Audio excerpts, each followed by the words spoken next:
Bumilis pang lalo ang pagmahal ng bilihin o inflation nitong Nobyembre kumpara noong Oktubre. Kaya ang ilang wais may inaabang ang oras kung kailan bagsak presyo ang ilang bilihin sa palengke.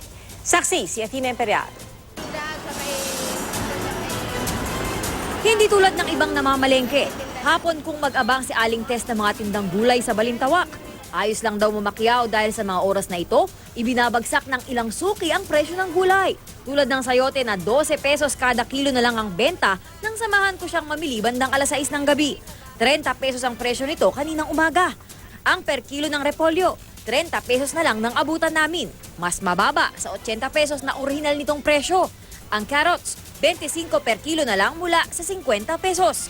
Wala naman siyang gaanong pagkakaiba dun sa mga bibili ng umaga. Wala, kasi ano lang naman yun, balat lang naman. Gawa ng karambol-rambol ng kapipili ng mga mamimili. Hapon din bumibili ng gulay si Aling Luz.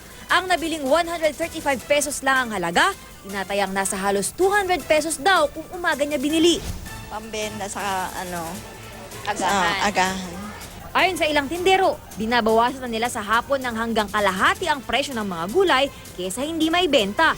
Kahit na logi na yung presyo, maubos lang, binibigay na namin. Kahit patalo ka ng 10 sa bawat kilo. 60 na lang siya.